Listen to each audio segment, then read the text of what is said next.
Assalamualaikum warahmatullahi wabarakatuh. Kenalkan, nama saya Muhammad Hussein Ramadan.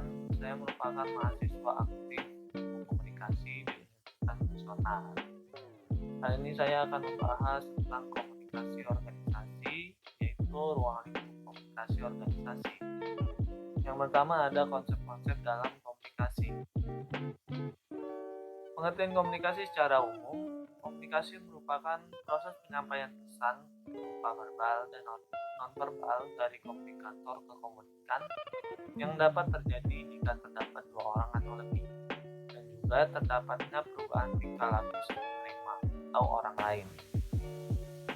Pengertian tentang komunikasi ini banyak dikemukakan oleh para ahli, diantaranya adalah Irwin, mengemukakan bahwa komunikasi adalah penyampaian informasi melalui bicara dan bahasa, tekanan, kecepatan, intonasi, kualitas suara, pendengaran dan pemahaman, ekspresi muka, dan gerak isyarat tangan. Komunikasi bisa secara verbal ataupun nonverbal, maupun kombinasi keduanya. Apapun bentuk penyampaiannya, komunikasi memiliki tiga komponen, yaitu pesan atau sender,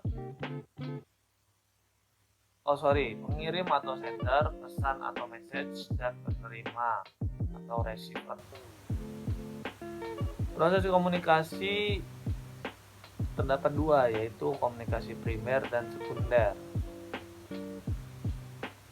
Komunikasi primer melakukan komunikasi menggunakan simbol-simbol sebagai media. Yang dimaksud simbol adalah bisa berupa bahasa atau lisan, gerak tubuh atau gestur, gambar, dan lain-lain. Yang kedua ada komunikasi sekunder, melakukan komunikasi menggunakan media atau alat. Jenis komunikasi ini menggunakan alat karena adanya perbedaan tempat antara komunikator dan komunikan. Yang kedua ada konsep-konsep dasar organisasi. Organisasi merupakan sebuah perkumpulan orang-orang yang mempunyai tujuan dan latar belakang yang sama, kemudian menjalankannya secara bersama-sama agar tercapainya tujuan yang mereka tuju. Menurut McFarland yang dikutip oleh Suwarno Hadayaningrat menyatakan definisi organisasi adalah suatu kelompok manusia yang dapat dikenal yang menyumbangkan usahanya terhadap tercapainya suatu tujuan. Berdasarkan definisi di atas, Suwarno Handayaningrat menyatakan ciri-ciri organisasi sebagai berikut. Yang pertama, adanya suatu kelompok orang yang dapat dikenal. Yang kedua, adanya kegiatan yang berbeda-beda tapi satu sama lain saling berkaitan.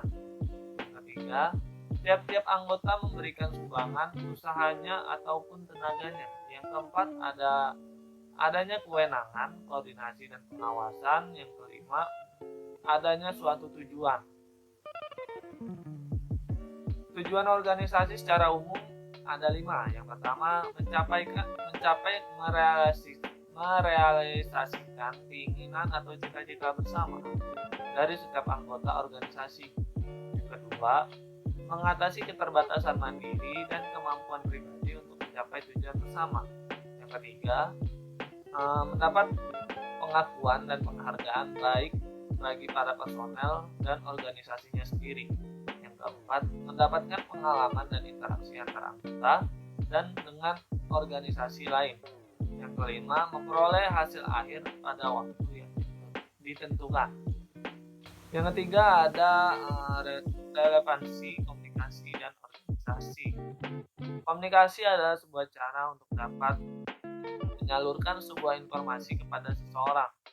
Dalam hal ini, relevansi antara komunikasi dan organisasi sangat penting dilakukan untuk dapat memberi dan menerima informasi, untuk mempengaruhi orang lain, membantu orang lain, menyelesaikan masalah, membuat keputusan, dan mengevaluasi perilaku secara efektif.